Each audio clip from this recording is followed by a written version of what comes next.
የቅዳሜው ቀጠሮ። ደራሲ ሞገስ እሸቱ። በዮብ ኢንተርቴይንመንት ተዘጋጅቶ የቀረበ። ክፍል 4። መታሰቢያ። ይህ መጽሐፍ ገና በ16 ዓመቱ በከሰል ጭስ ታፍኖ ከዚህ ዓለም በሞት ለተለየው ታላቅ ወንድሜ ዳዊት እሸቱ መታሰቢያ ይሆንልኝ። ለማማ ቅመም የልጃቸው ጓደኛ ደውላ እንግዳ ይዛ እንደምትመጣና ምግብ እንዲያዘጋጁላት አዛቸዋለች። እማማ ቅመም በታዘዙት መሰረት የታዘዙትን ምግብ ለማዘጋጀት ጉድ ጉድ እያሉ ሳለ የቆሻሻ ቅርጫቱ ሞልቶ ኖሮ ለመጣል ይዘው ወደ ውጭ ወጡ። የዚህን ጊዜ ብቸኝነታቸውን ሲያጠና የቆየ ሰፈር ሌባ ቆሻሻውን ጥለው ወደ ቤት ሲገቡ ተከተላቸው። ውስጥ ገብተው በር ሊዘጉ ሲሉ በፍጥነት ደርሶ በሩ እንዳይዘጋ በእግሩ ይዞ ወደ ውስጥ ገፍቷቸው ገባ። እማማ ቅመም በድንጋጤና በፍርሃት አይናቸው ፈጦ ሌባውን ተመለከቱት። ለመጮህ ፈልገው ነበር፣ ግን እንዴት ድምጽ ያውጡ? ሌባውም ወዲያው የሚያብለጨልጭ ሳንጃውን አውጥቶ እያስፈራራቸው ልክ እንደ ቤቱ እየተንጎራደደ ባይኑ ዙሪያውን ከቃኘ በኋላ ወደ እማማ ተጠግቶ እንዲቀመጡ አዘዛቸው። ደንዝዘው ከቆሙበት እየተንቀጠቀጡ ተራምደው ሶፋ ላይ አይኑን እያዩ ቀስ ብለው ተቀመጡ። ያን የሚያብለጨልጭ ሳንጃ በድጋሚ ሲያዩት ሁለንተናቸው በፍርሃት ይንዘፈዘፍ ጀመር። በዛች ደቂቃ በዜና ላይ አንዳንዴ እንደሚያዩትና ሰውም የነገራቸው ትዝ አላቸው። የ80 ዓመት አዛውንቷን በግድ ከደፈራቸው በኋላ በጭካኔ የገደላቸው ዘራፊ ይፈለጋል። የ75 ዓመቱ አዛውንት በዘራፊዎች በደረሰባቸው ድብደባ ሕይወታቸው በአስጊ ደረጃ ላይ ይገኛል የሚሉና ሌላም ሰቅጣጭ ወንጀል ዜናዎች መጡባቸው። በአይምሯቸው ዜናዎቹ እየተመላለሱ ሲያስቡት ሰውነታቸውን ወደ ኋላና ወደፊት እየናጡት እጃቸውን እያርገበገቡ የሚያውቋቸውን ታቦቶች ሁሉ በመጥራት ከዚህ ጉድ እንዲያወጧቸው ተማጸኗቸው። ሌባው ከጠረጴዛው ላይ የነበረው ሙዝ ልጦ እየበላ በአይኑ ይዞ የሚወጣውን ነገር እየፈለገ ነበር። አይኑ በድንገት ስቴሪዮ ላይ ያርፍና ወደዛ በማምራት እዛ ያሉትን ሲዲዎች ተራ በተራ ሲሞክር የሚሰማው ዘፈን ሁሉ አማርኛ ሆኖ ኖሮ አልጥምህ አለው። በዚህ ተናዶ ሲዲዎቹን ወደሳቸው ወረወረባቸው። በኋላ በአጋጣሚ ሰው ረስቶት የሄደውን የእንግሊዘኛ ሲዲ በማግኘቱ ስቴሪዮ ውስጥ ከቶ አጫወተው። ድምፁንም ከፍ አደረገው። የማማ ያለቅጥ መፍራትና ብቸኝነታቸው የልብ ልብ ሰጥቶት እቤቱ ያለ ያህል ተሰምቶት ከኪሱ ሐሽሽ በማውጣት ማጨስ ጀመረ። ወደ እማማ ቅመም ተጠግቶ የሳበውን ሐሽሽ ጭስ ወደ አፍንጫቸው ነፋባቸው። እማማ ቅመም ልክ ታቦቶቹን ሲማጸኑ በሚያደርጉት አይነት እጃቸውን እያርገበገቡ ልጄ ያሉት። ለወትሮ የሚያውቋቸው የእንግሊዘኛ ቃላት ጠፍቶባቸው በአማርኛ ልጄ ቴክ እያሉ የአንገት ሐብላቸውን ፈተው ለመስጠት ተርበተበቱ። ጊዜ በማጥፋት የማያምነው ሌባ ከአንገታቸው ላይ ወርቁን በጠሰው። በዛች ቅጽበት ያሉበት ሁኔታ ከገመቱት በላይ የከፋ መሆኑን ተገነዘቡ። ነፍሳቸውን ለማዳን ሌባው የሚያደርገውን ሁሉ በመቀበል መታዘዝ እንዳለባቸው አመኑ። ሌባው ወርቁን ኪሱ ውስጥ ከቶ ወዲያ ወዲህ ተንጎራደደ። አይኑን እያጉረጠረጠም ተመለከታቸው። ቀረብ ብሎ ሐሽሹን በድጋሚ አፍንጫቸው ላይ ሲነፋባቸው መተንፈስ አቃታቸው። ፊታቸውን ከጭሱ ሲያዞሩ የዞረውን ፊታቸውን በጥፊ መለሰው። ከዚያም ፊታቸውን በ10 ጣቶቹ ጭምቅ አድርጎ ይዞም አንባረቀባቸው። እማማ ቅመም አይናቸው በጭሱም ባያወጣ ሳይወዱ በግዳቸው ከሌባው አፍ የሚወጣውን ጭስ በአፋቸውም በአፍንጫቸውም ሳቡት። ከትንሽ ቆይታ በኋላ የሐሽሹ ስሜት አይምሯቸውን እየለወጠው ሲመጣ አሁን የሚያዩት ሌባ በፊት ያዩት ሳይሆን ሌላ አይነት ሆነባቸው። ይሄኛው ከበፊቱ በጣም የተለቀ ሆነ። የበፊቱ ትንሽ አልነበረም እንዴ? ደግሞ ቅድም የያዘው ቢላዋ ነበር። አሁን ከምኔው በጎራዴ ቀየረው። አፍንጫው ደግሞ አረዛዘሙ እንደ ጦር ቀጥ ያለ አፍንጫ። ይህ አፍንጫ ነው ወይንስ ጅራፍ? አበስ ገበርኩ። የቅድሙ ቀጫጫ ፈረንጅ ነበር፣ ያሁኑ ደግሞ ጥቁር ቀንድ ያለ የመሰለ ፍጡር። ጉድ እኮ ነው እቴ። እማማ ቅመም አቅላቸውን ሳቱ። በሐሽሽ መናወዛቸውን ያረጋገጠው ይሄ ፍጡር ሊዝናናባቸው የሙዚቃውን ድምፅ ጨመረው። ያን ያፈጠጠ አይኑንም ይበልጥ አጉረጠረጠባቸው። እንደ ነጎድጓድ እያንቧረቀ ተነስተው እንዲደንሱ በቃሉም በእጁም አዘዛቸው። እማማ ቅመም ሌባው ያለው ቢገባቸውም ከወገባቸው በታች ግን በጣም ስለቀለላቸው ቢነሱ እግራቸው ራሱን ችሎ ሰውነታቸውን የሚሸከም አልመስላላቸው። ስለዚህ ሳይንቀሳቀሱ ባሉበት ዝም ብለው ተቀመጡ። የዚህን ጊዜ ሌባው ቅድም ካዩት እጅ በ10 እጥፍ በረዘመ እጅና ጥፍር አንዴ በጥፊ ያላቸው። ለወትሮው ከተቀመጡበት ለመነሳት ጊዜ መውሰድ ብቻ ሳይሆን ወገባቸውን ጭምር ይይዙ የነበረው አሁን ግን ልክ እንዳነጠሩት ኳስ ተስፈንጥረው ቆሙ። ሌባው የሚያስተጋባ በሚመስል በጣም ወፍራም ድምፅ እንዲደንሱ በምልክትም ጭምር ያዛቸዋል። እማማም ልክ እንደ ሰልፈኛ ወታደር እግራቸውን ተራ በተራ እያነሱ ባሉበት እየረገጡ እጃቸውን ደግሞ መፈክር እንደማውረድ ያወናጭፉት ጀመር። ሌባው በሚያዩት ትዕይንት ከት ብሎ ሳቀ። ይጠቅማል ብሎ የሚያስበውን ቁሳቁስ እየለቀመ እዚያው ያገኘው ትልቅ ላስቲክ ውስጥ ሲከት እማማ ቅመም ከንፈራቸውን ነክሰው እንደታዘዙት ባለበት እርገጡን ቀጥለውበት ነበር። በዚህ ሁኔታ ላይ ያሉ የልጃቸው ጓደኛ ከእንግዶቿ ጋር መታ በሩ ላይ ደረሰች። ከቤቱ ውስጥ የሚያንቧርቀውን እንግሊዘኛ ሙዚቃ ስትሰማ በሩን ከማንኳኳቷ በፊት በትክክል የመጣችው እማማ ቤት መሆኑን ማረጋገጥ ፈለገች። ራሱ ነው። ለነገሩ የማን ቤት ሊሆን ይችላል? ስንት ጊዜ የተመላለሰችበት ቤት ነው። ቤቱን ለቀው ሌላ ሰው ገባ እንዳትል ከ4 ወይም ከ3 ሰዓት በፊት አናግራቸዋለች። እንግዶቹም ግራ በመጋባት እርስ በርስ ተያዩ። የልጃቸው ጓደኛ በሩን በኃይል አንኳኳች። ማንም አልሰማትም። የሆነ ነገር እንደተፈጠረ ይጠረጥሩና ምን እየሆነ እንደሆነ ለማወቅ በሳሎኑ ዞረው ወደ መስኮት ተጠግተው ወደ ውስጥ ለማየት ሞከሩ። ያዩት ነገር በጭራሽ ሊገባቸው አልቻለም። ወዲያው ሌባው ያያቸውና በሩን ከፍቶ የያዘውን ይዞ ሮጠ። የዚህን ጊዜ እንግዶቹ ነገሩ ስለገባቸው ለፖሊስ እየደወሉ ተመልሰው ወደ በሩ ሄዱ። ቤት ውስጥ ሲገቡ ያጋጠማቸውና ያዩት ነገር ባሉበት አስቆማቸው። እማማ ቅመም ሌባው ቢሄድም እሳቸው ግን አድርጎ ያላቸውን አላቆሙም። እንደዛው እንደታዘዙት ከንፈራቸውን ነክሰው ባሉበት እየረገጡ እጃቸውን ያወዛውዙ ነበር። የልጃቸው ጓደኛ ከድንጋጤዋ በመንቃት ወደ እሳቸው ጠጋ ብላ ትከሻቸውን እየነካች ማዘር ምንድነው ብላ ስትነቀንቃቸው ነበር። እማማ ከነበሩበት የቅዠት ዓለም ውስጥ የተመለሱት። እማማ ቅመም ልክ ወደ ራሳቸው መጥተው ነቁ። የሆነው ነገር ትዝ አላቸውና ዝልፍልፍ ብለው ወደቁ። እንግዶቹን በመደናገጥ በረዶ፣ ቀዝቃዛ ውሃና የሚያውቁትን ሁሉ ጭንቅላታቸው ላይ በማድረግ አምቡላንስ እስኪመጣ ከነበሩበት ድንጋጤ እንዲያገግሙ አደረጓቸው። ዮናስ የመርዶ ነገር በአንድ በኩል የባሰውኑ የሶፊያ ጉዳይ ምሮውን ከምን ጊዜውም በላይ በጥብጦታል። አሁን እንደምንም ቢያሳምናትም ከሳምንት በኋላስ ምን ይላታል? ነገሩ በጣም ሲያስጨንቀውና በራሱ መፍትሄ ሲያጣ ጡሊ ትዝ አለው። አዎ ጡሊ ለዚህ መፍትሄ አያጣም ነበር። ዘላለምንና በላይነህን ለማማከር የዛኑ ዕለት ደውሎ ቀጠራቸው። አመሻሽ ላይ ሮሃ ሬስቶራንት ተገናኙ። ጡሊና ዮናስ ስለተኮራረፉ ጡሊን አልጠራውም። እነ በላይነህ ዮናስ እንደሚፈልጋቸው ሲነግራቸው ያው ስለ መርዶ አዲስ ነገር ተፈጥሮ ለመነጋገር ይሆናል ብለው ነው የገመቱት። የሚፈልጉትን አዘው ከያቅጣጫው ስለተለያየ ነገር ካወሩ በኋላ ዮናስ እንዴት ብሎ ሚስጥሩን እንደሚነግራቸው እያሰበ ተከዘ። ነገር ያሸተተው በላይነህ ጭንቅላቱ አላረፈም። ዮናስ ሊነግራቸው ያሰበው ከሊዲያ ጋር መጣላቱን ሊሆን ይችላል ብሎ ገመተ። ነገሩም ከበፊቱ የተለየ መሆኑ ገብቶታል። እስኪ ነግራቸውም አላስችላለው። ምን ነው ዮኒ፣ ከሊዲ ጋር ሰላም አይደላችሁም እንዴ? ለዮናስ ያዘነ በመምሰል እያየው አለው። ለዮናስ ያዘነ በመምሰል እያየው ዮናስም ምን ደህንነት አለ? ሰይጣን ስጋ ለብሶ ጥርሱን አግጥጦ በአካል ሊያጠፋ ሲመጣ። ራሱን በእጁ እየዳበሰ በረጅሙ ተነፈሰ። ዘላለም የዚህን ጊዜ ትዕግስቱ ሁሉ ያልቅና አቦ ዮኒ፣ ምንድነው የምታካብደው? ከነገርከን ተናገር። መፍትሄ ካለው መፍትሄ እንፈልጋለን። ምንድነው ደፋርና ጭስ መውጫ ያጣም ሲባል አልሰማህም? ዮናስ በዚያው ተስፋ በቆረጠ አይነት አነጋገር አይ ዘላለም፣ ይሄ ተረት ለአሁኑ ዘመን አይሰራም። ምናልባት የድሮ ጎጆ ቤት ጭስ ሊያወጣ ይችላል። ምክንያቱም አሰራሩ ከሳር ከጭቃና ከእንጨት ስለነበር። አሁን ግን በድንጋይ በብሎኬት በሲሚንቶ ከለሰኑት ጭስ ቤት በኩል ነው የሚወጣው። እንዳንተ ተረትማ ቢሆን ኖሮ የተናኘ እናትና እህትን ባልሞቱ፣ እኛም ለማርዳት ግራ ባልገባን ነበር።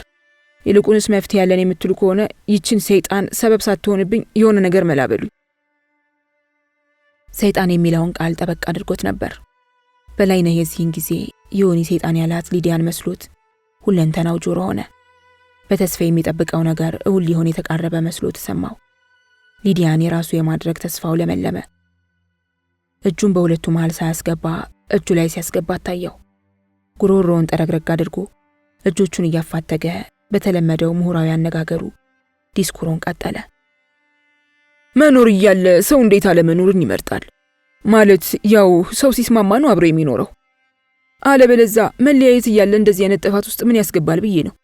ነገሩን ግልጽ ለማድረግ መለያየት ሲቻል መጋደል ምን አመጣው ለማለት ነው። አይኑን እያቁለጨለጨ በተናገረው ነገር ዘላለምም እንዲስማማ አየው።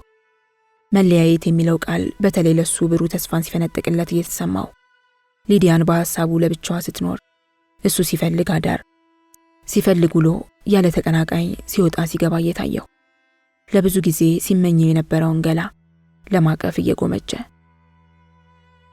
ዮናስ ነገሩ ወዴት እንዳመራ ተረድቶታል። አልገባችሁም። እኔ የማወራው ስለ ሊዲያ አይደለም።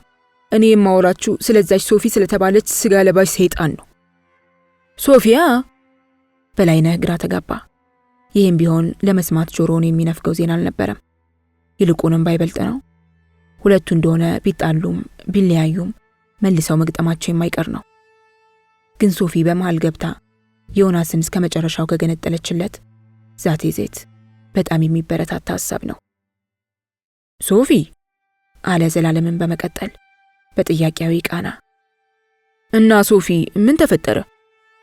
ከዛ ከአንድ ቀን ግጭት ወዲህ የማናውቀው ምን ሌላ የተፈጠረ ነገር አለ? ሲል ዘላለም ጥያቄ አነሳ። ለዮናስ ጥሩ ጥያቄ ነበር የተነሳለት። ፈራ ተባ እያለ ለብቻው አፍኖ ሲያስጨንቅ የነበረውን ሚስጥር እንዲዘረግፈው የሚያበረታታ። አዎ የማታውቁት ብዙ ነገር አለ። የተረገመች ቀን። በእጁ አገጩንና ፊቱን እየዳበሰ በእልህን ባው ፈንቅሎት ሊወጣ እየታገለው። አንድ የሰንበት ቀን ነበር። ብዙ ጊዜ እንደሚያደርጉት ሊዲያ ይዛን ቀን ስፔሻል ዮናስ የሚወደውን ምግብ ሰርታለች። የሰራችውን ምግብ ሁለቱ ብቻ በልተው ከጨረሱ በኋላ ወይናቸውን እየተጎነጩ ልክ እንደ አዲስ ፍቅረኞች አድርጓቸው በቁልምጫ እየተጠራሩ የበሉትን አነሳስተው የምግብ ጠረጴዛውን አጸዳድተው ሶፋ ላይ ቁጭ አሉ። ዮናስ የዛን ዕለት በጣም ሙቀት ተሰምቶት ነበር። ከላይ የለበሰውን ቲሸርት አውልቆ ከሶፋው ላይ ወርዶ ምንጣፉ ላይ ጋደም በማለት ቲቪ ቻናል ይለዋውጣል። ሊዲያ ደግሞ እንደነገሩ ከላይ ለበስኩ ለማለት ቢጤሌ ባለማንገቻ ካኔተራ ከታች ሁለንተናዋን የሚያሳይ አጭር ስስ ቢጃማ አድርጋ ስሯ ለተጋደመው ባሏ ወይን ትቀዳለታለች። ቻናሉን እየለዋወጡ የሚስማማቸው እንግሊዘኛ ሙዚቃ ከፈተች። ዮናስ የሊዲያ አዝማሚያ ስለገባው አልተጨቃጨቃትም። ምክንያቱም እሱም እንደሷው ሙቀት ተሰምቶት ነበር። በዚህ ላይ ደግሞ ሊዲያ የፈለገችውን ማግኘት እንዳለባት አብረው በኖሩበት ጊዜ ውስጥ ሁሉ ግልጽ የሆነለት ሐቅ ነው። ይህንን ጸባይዋን ይወደዋል እንጂ የሚጠላው አይደለም። በተለይ ስሜቷን አለመደበቋን። ምክንያቱም እንደ አንዳንድ ሴቶች የስሜት ነገር ሲነሳ ከወንዱ እስኪመጣ የምትጠብቅ አለመሆኗ ያስደስተዋል። ምክንያቱም እንደ አንዳንድ ሴቶች የስሜት ነገር ሲነሳ ከወንዱ እስኪመጣ የምትጠብቅ አለመሆኗ ያስደስተዋል። ሙዚቃው ሲጫወት ሊዲያ ቁልቁል አይኗን በግማሽ ከፍታ ዮናስን ወደታች እያየች ከንፈሯን ነከሰች። በእግሯ ጣቶች ደረቱን፣ ጡቱን፣ አንገቱን እንደ መቆንጠጥም እንደ ማሸትም እያደረገች የዮናስን ስሜት መኮርኮሯን ተያያዘችው። ዮናስ ከታች ወደ ላይ እግሯን እየዳበሰ አንዳንዴም እየሳመ ምላሹን ሲሰጣት ቆየ። በኋላም ከተጋደመበት ቀና ብሎ በእግሮቿ መሃል በርከክ በማለት ወደ እሷ ተጠጋ። ሊዲያ አንዳንዴ ስትፈልግ ጣጣ ሳታበዛ እላዩ ላይ ጉብትልና የምትፈልገውን ትፈጽማለች። አንዳንዴ ደግሞ ልክ እንደ ዛሬው አይነት ቀን የዮናስን ስሜት ካነሳሳች በኋላ ሆነ ብላ ቆይ አንዴ በሩን ቼክ ላድርግ፣ ቆይ ሽንት ቤት ልሂድ የሚል ሰበብ አታጣም። ሰስፔንስ መሆኑ ነው። ደርሳ ስትመለስ ስሜቱ እንደሚበርድ እያወቀች ዛሬም የዮናስ ስሜቱ ጣሪያ መንካቱን ስትረዳ ቆይ አንዴ ጋዙ መጥፋቱን ቼክ ላድርግ ብላ ተነስታ ወደ ኪችን ልትሄድ ስትል ነገሩ ገባው። አይ ሊዲ፣ ይሄማ ቆየ ከተባነነብሽ ብሎ አጠገቧ ደርሶ አፈፍ አደረጋት። ብብትና ብብቷን ይዞ እንደ ሕፃን ልጅ አንጠልጥሎ ግድግዳው ላይ በመለጠፍ ተገላልጦ ያገኘውን የሊዲያን ገላ ያተራመሰው ጀመር። ሊዲያ ለማምለጥ ብትፈልግ እንደማትችል ስለገባት ለወንድነቱ እጇን ሰጥታለች። በምላሹም እጆቿን አንገቱ ላይ ጠምጥማ ጸጉሩን እያመሳቀለች በመሳም አንዴም ጎንበስ ቀና በማለት እንደሚሆን ማድረጉን ተያያዘችው። ሁለቱም የፍቅር ገነት ውስጥ ገቡ። ያሉበትን ዓለም ረስተው ካለመንኮራኮር ሌላ ፕላኔት ገቡ። በስሜት ፈረስ ተጓዙ። ልዩ በሆነ የፍቅር ሥራ ላይ ያሉ የዮናስ ሞባይል ጮኸ። መጀመሪያ ሁለቱም በኃይለኛ ስሜት ውስጥ ስለነበሩና ከዚያ ስሜት መውጣት ስላልፈለጉ እንዳልሰማ በመሆን የሚያደርጉትን ቀጥለው ነበር። ግን ስልኩ መጥራቱን የሚያቆም አልነበረም። ደዋዩ ልክ የሚያደርጉትን ያወቀና ሆነ ብሎ ለማቋረጥ የደወለ ነበር የሚመስለው። ምክንያቱም ብዙ ጊዜ ማንም ሰው የሚያደርገው አንዴ ደውሎ ካልተነሳ ወይ መልእክት ይተዋል ወይም ይዘጋና ትንሽ ቆይቶ ይደውላል። ይሄኛው ደዋይ ግን ተስፋ ሳይቆርጥ የሚፈልገውን መልእክት ማስተላለፍ የሚፈልግ ስለነበር ስልኩ መንጫረሩን አላቆምም አለ። በስልኩ ጩኸት ሊዲያ በብስጭት ስሜቷ ሙሉ በሙሉ ጠፋ። ከዮናስ እቅፍ ውስጥ ፈልቅቃ በመውጣት ስልኩን ከጠረጴዛው ላይ አንስታ ሃሎ ሃሎ ስትል የሆነ ሙዚቃ አሰምተው ሳያናግሯት ስልኩን ዘጉት። ማን እንደደወለ ለማወቅ ሞባይሉን ስታይ ፕራይቬት ነምበር ይላል። ይሄ ነገር ዛሬ መጀመሪያው ሳይሆን በቤት ስልክም እየደወሉ እንዲህ ማድረጋቸው የተደጋገመ ስለሆነባት ዮናስ ላይ በንዴት አንባረቀችበት። በእርግጥ ዮናስ እሱም ላይ እንዲህ አይነት ነገር ተደጋግሞበታል። ይሁን እንጂ እከሌ ነው ብሎ ለመናገር የሚጠረጥረው ሰው ሊመጣለት አልቻለም። እሷን ለማረጋጋት ከልቡ ምንም እንደማያውቅ ሊያስረዳት ሲሞክር ከደቂቃዎች በፊት መልአክ የነበረችው ሊዲያ አሁን ደግሞ ወደ ሰይጣንነት ተቀይራ የስድብ ናዳዋን ማውረዷን ቀጠለች። በጣም በጸባይና በመረጋጋት ሊያበርዳት ቢሞክርም እሷ ግን ጭራሹኑ እየባሰባት መጣ። እሱም የዚህን ጊዜ በእሷ ነገር ይበልጡን ይናደድና ባንዴ ይለወጣል። ትከሻዋን በሁለት እጆቹ ይዞ እየተራገመና እየተሳደበ ሲነጣት እሷን በምላሹ እየቧጨረችው ጩኸቷን ስትጀምር ይለቃትና ተነስቶ ያገኘውን ልብስ ለብሶ ጫማውን አድርጎ የመኪናውን ቁልፍ ይዞ ያውልሽ ሄጄልሻለሁ ይህን አይደል የምትፈልጊው ብሎ በሩን ከስክሶ ይወጣል። እሷም ከኋላው እየተከተለች የሚበቃትን ያህል እየሰደበች ሸኘችው። ዮናስ በቀጥታ ያመራው ሮሃ ሬስቶራንት ነበር። ደብል ውስኪ ያዘዘ። አብነት የዮናስን ሁኔታ ሲያይ ሊያወራ የነበረውን በመተው የሚወደውን ብሉዝ ኮሌክሽን ሙዚቃ ከፈተለት። ዮናስ የመጀመሪያውን ውስኪ ሳያጣጥም ባንዴ ጨልጦ ሌላ እንዲቀዳለት ያዛል። መጣለት። እሱንም ሻት፣ ሌላም ደጋገመ። አንድ ሁለት እያለ በተከታታይ የገባው አልኮል ነርቡን፣ ደም ስሩን፣ ሁለንተናውን ሲያፍታታ ተሰማው። ለስለስ ያለው ብሉዝ ሙዚቃም በጆሮ ሲንቆረቆር በውስጡ ይነድ የነበረውን እሳት ሲያጠፋው ተሰማው። ምን አለ ህይወት ልክ እንደዚህ ሙዚቃ ለስላሳና ጣፋጭ ብትሆን። አይ ሊዲ፣ እውነትም ላም እሳት ወለደች የሚባለው ተረት በእኔ ላይ ነው የሰራው እያለ ከራሱ ጋር አወራ። እንዳይተዋት እንዴት አድርጎ፣ በጣም ይወዳታል። እንዴት አድርጎ ይተዋት? አብሮ ለመኖር ደግሞ ይኸው እንደዚህ ከመቅስፈት ከመንግስተ ሰማያት ወደ ገሃነም የምታስገባ ኃይለኛ እሳት ናት። ዮናስ በንዴትና በብስጭት ሳያውቀው በፍጥነት የጠጣው ውስኪ ከማዝናናት ወደ መዘናጋት ደረጃ ሲያስገባው አልታወቀውም። ዮናስ በዚህ ሁኔታ ላይ ያለ ሶፊ ወደ ሬስቶራንቱ ገባች። የመጣችበትን ምክንያት ለመዝናናት ሳይሆን ከሁለት ቀን በኋላ ወደ ሀገር ቤት ከእናቷ ጋር ስለምትሄድና ከአብነት ጋርም ስለሚግባቡ ሀገር ቤት ላለው ጓደኛው መልእክት እንድትወስድለት ተቀጣጥረው ስለነበር ነው። ገብታ ዮናስ ሞቅ ብሎት በዛ ሁኔታ ስታየው እድሏን ማመን አልቻለችም። በፊት እሱን ለማጥመድ የሞከረችው ሙከራ ሁሉ ከሽፎባታል። ዛሬ ግን እንደሚሳካላት ወዲያው ነው ልቧ ይነገራት። ቀደም ብላ ቢሳካ ብላ ነበር በሁለቱ መካከል ነገር ለመጫር አንዴ በዮናስ ሞባይል አንዳንዴም በቤት ስልክ ትደውል የነበረው። ምናልባት በደወልኩት ስልክ ምክንያት መሆን አለበት እዚህ ብቻውን ቁጭ ብሎ እየጠጣ ያለው ብላ ራሷን አደነቀች። የመጣችበትን ጉዳይ ረስታ ያለ ወትሮዋ እሷን መጠጥ በማዘዝ አብነትን ትንሽ ካወራችሁ በኋላ ወደ ዮናስ ጠጋለች።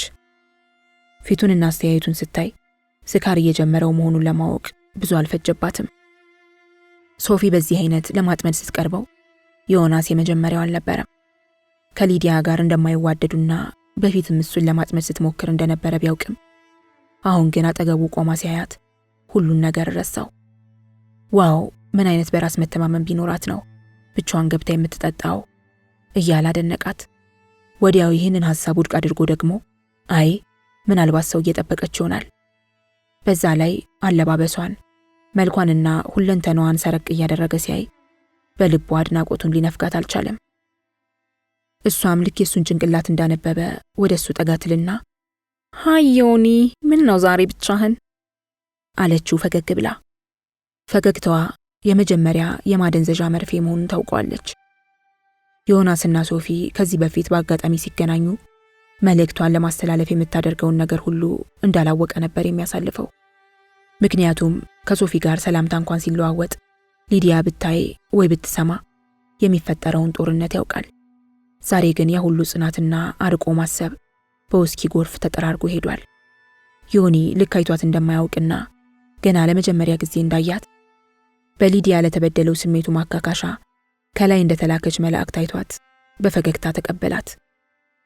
ሶፊም ባገኘችው አጋጣሚ በመጠቀም የተበሳጨ ትመስላለህ ልጋብዝህ አለችው የበለጠ ወደ አንገቱ ስር ጠጋ ብላ። የተቀባችውን ውድ ሽቶና የሴትነት ጠረኗን በማሸተት ሙሉ ለሙሉ ፍሬን እንዲለቅ አደረገችው። ብዙ ጊዜ ሳታጠፋ እጅግ በጣም ወደ ጆሮ ተጠግታ የሞቀውን ትንፋሿን ወደ ጆሮ እየላከች ለምን አንወጣም አለችው።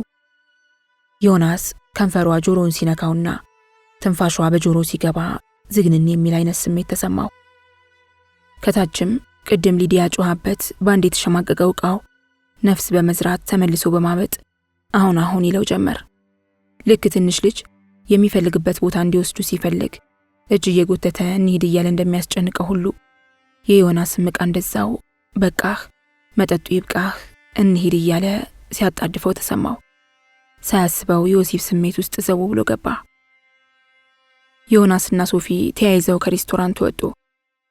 ዮናስም በጣም በመስከሩ የተነሳ መንዳት ስለማይችል በሷ መኪና እያስካኩ እየተዳሩ ሶፊ ቤት ደረሱ። ዮናስ ገና ቤት እንደገባ የመጣበትን ማድረግ ቢፈልግም ሶፊ ቆይ ብላ አስቆመችው። አንዴ ሻወር ወስጄ ልምጣ ብላ ለመቀየር ወደ መኝታ ቤት ሄደች። ዮናስም ተከትሏት ገብቶ እንደገና ሌላ ሙከራ አደረገ። እሷም ምን አስቸኮለህ አንዴ ታጥቤ እስክመጣ ብላ እስከዚያ የሚጠጣ ቅድታለት ወደ መታጠቢያ ክፍል ገባች። ዮናስ የሰጠችውን ውስኪ ባንዴ ገልብጦ እሷ ታጥባ እስከምትመጣ በመዝናናት አልጋዋ ላይ ጋደም አለ። ሶፊ ሻወሯን ሳስዳ የወንድን ስሜት ሊማርኩ የሚችሉ ሎሽንና ሽቶ መኳኳያዎቿን ተቀባብታ ወደ መኝታ ቤቷ ሄደች።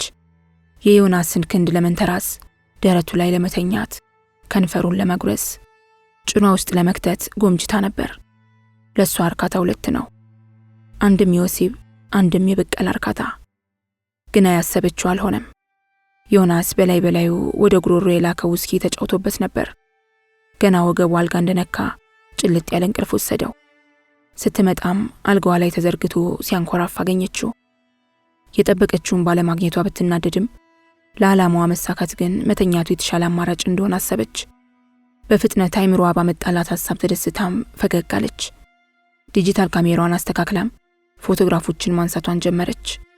የዮናስን ጫማ፣ ከላይ የለበሰውን ሸሚዝ፣ ሱሪውንና ፓንቱን ሁሉ በማውለቅ መለመላውን አስቀርታ ፎቶ ስታነሳው ስካሩና እንቅልፉ ተቀላቅሎበት ምንም አያውቅም ነበር። ያነሳችው ፎቶ መኝታ ቤቷ ውስጥ እርቃኑን የሆነ እንዲመስልላት ብዙ ተጨንቃበታለች። ቀጥላም ካሜራዋን አውቶማቲክ ሞልታ ደረቱ ላይ ተኝታ ተነሳች። ከንፈሩን እየሳመችም በካሜራዋ ፎቶ አስቀረች። የምትፈልገውን ሁሉ ከፈጸመች በኋላ ቀስቅሳ በዚያ ሌሊት ከቤቷ ልታስወጣው አስባ ነበር። ግን እዚያው ማደሩ በራሱ ሚስቱን ቀንድ እንደሚያስበቅላት ገምታ ሐሳቧን ሰረዘችው። ዮናስን መኝታ ቤት ትታም ሳሎን ሄዳ ሶፋው ላይ ጋደም አለች። ዮናስ ከተወሰነ ሰዓት በኋላ ኃይለኛ ራስ ምታት ከእንቅልፉ ቀሰቀሰው። ከእንቅልፉ ሲነቃ እንደ ሁልጊዜው አልጋው ላይ ያለ መስሎት ነበር። ነገር ግን ራሱን ተኝቶበት በማያውቀው አልጋና መኝታ ቤት ሲያገኘው በጣም ደንግጦ ነበር። ወዲያው ምሽቱ ትዝ ሲለው ሁሉም ነገር እንደ ህልም ይታየው ጀመር። በዚህን ጊዜ ስካሩ ሁሉ ጠፍቶ ራሱን እየረገመ በአንድ እጁ ራስ ምታት የሚወቅረውን ራሱን ይዞ በሌላኛው እጁ ሱሪውን ሸሚዙን ጫማውን በጥፊ አድርጎ ወደ ሳሎን ሲሄድ ሶፊ ሶፋው ላይ ተኝታ ያያታል። የሚያየው ሁሉ ቅዠት እንዲሆን እየተመኘ ሳያናግራት በሩን ከፍቶ ራሱን እየረገመ ሹልክ ብሎ ወጣ። ሶፋው ላይ ጋደም ብላ ዮናስ ተኝቶ እያለ ያነሳችውን ፎቶ በድጋሚ ወደ ኋላ እየመለሰች በሰራችው ጥበብ በተሞላው ገድሏ ራሷን ካዝናናች በኋላ እንቅልፍ ሊወስዳት ይታገላት ጀመር። ዮናስ ቤቷ ውስጥ ሆኖ በጭራሽ መተኛት እንደሌለባት ራሷን አሳምና ነበር። ተነስቶ የሆነ ነገር ቢያደርገኝስ በሚል ጥርጣሬ እንዴት አድርጋ ቀስቅሳ እንደምታስወጣው እያሰበች እያለ ነበር ዮናስ እያልጎመጎመ ወደ ሳሎን ሲመጣ የሰማችው። ቶሎ እንዲወጣላትን ብላ የተኛች በመምሰል አይኗን ጨፈነች። ከወጣ በኋላ ተነስታ በሯን ቆልፋ በድል አድራጊነት ስሜት ወደ መኝታ ክፍሏ ገብታ ተኛች። በደስታና በሐሴት ስለተሞላችም ጭልጥ ያለ እንቅልፍ ወዲያውን ወሰዳት። ሶፊ በማግስቱ ጊዜ ሳታጠፋ ያነሳችውን ፎቶ መርጣ ካሳጠበች በኋላ ዮናስ ጋር ደወለች። ዮናስ አንገቱ ሸምቀቆ ውስጥ መግባቱን አላወቀም ነበር። የደወለችው ሶፊ መሆኗን ሲያውቅ አጭርና ግልጽ በሆነ አነጋገር ስሚ ሶፊ፣ ትላንት የተፈጠረው ነገር ሁሉ አውቄና ፈልጌ አይደለም፣ ጠጥቼ ስለነበር ነው እና ምንም እንዳልተፈጠረ ቁጠሪው፣ ሁለተኛ እንድትደውይልኝም አልፈልግም ብሎ ከሷ መልስ ሳይጠብቅ ስልኩን ጆሮዋ ላይ ጠረቀመው። ሶፊ በልቧ አልሰሜን ግባ በሉት እያለች ነበር።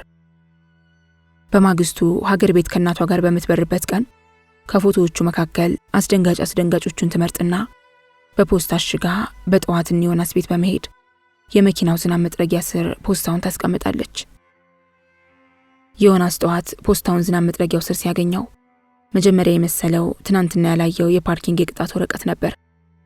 ነገር ግን ፖስታው የተለየ የሆነበትና ውስጡን ሲከፍተው ያጋጠመውና ያየው ነገር በጭራሽ ያልጠበቀው ስለነበር አይኑን ማመን አቃተው። ፎቶውን ተራ በተራ አገላብጦ ተመለከተው።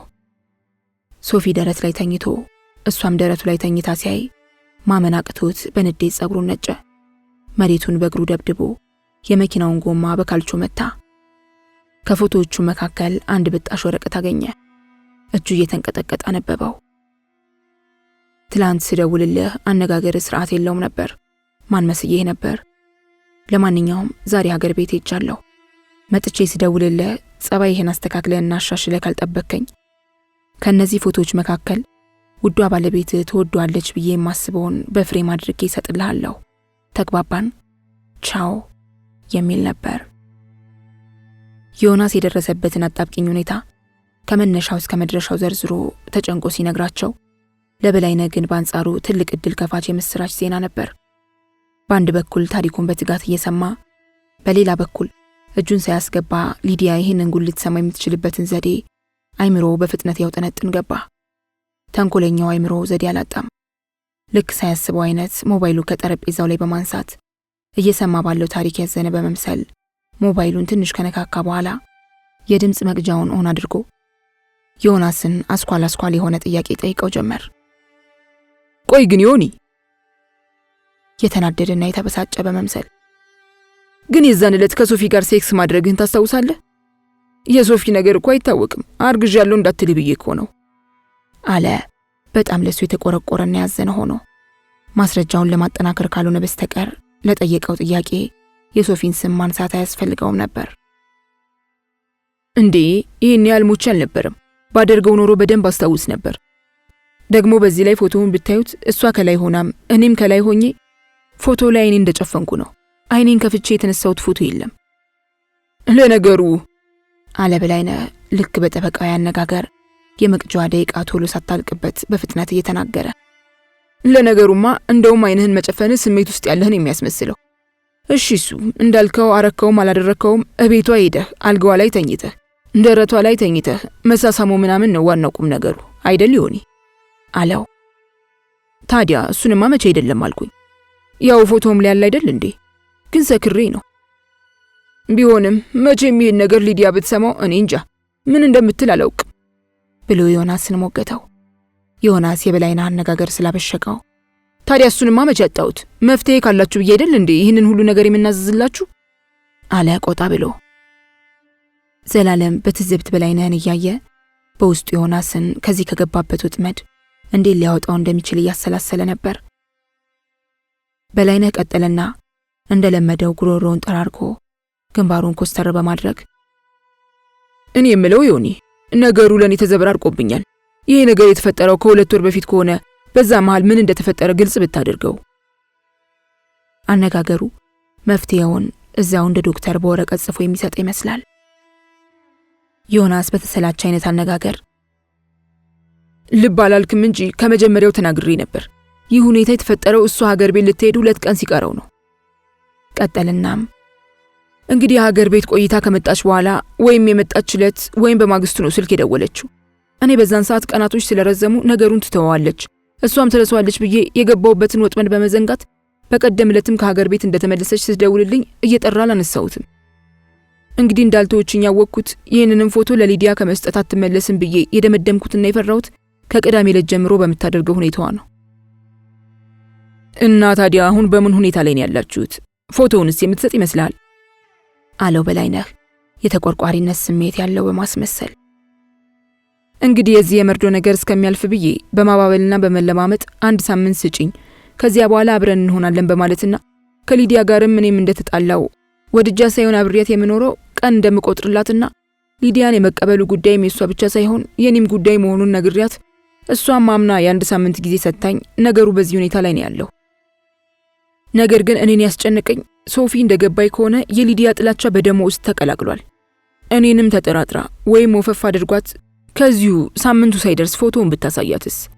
በሌላ በኩል ደግሞ እሺ ተሳክቶልኝ ሳምንት ትቆይ እንበል። ከዚያም እግዚአብሔር ረድቶኝ እህቴንም ተረጋግቼ ለቅሷን አረድኋት እንበል። ታዲያ ከሳምንት በኋላ ሊዲያን አልፈልጋትም ማለት ነው?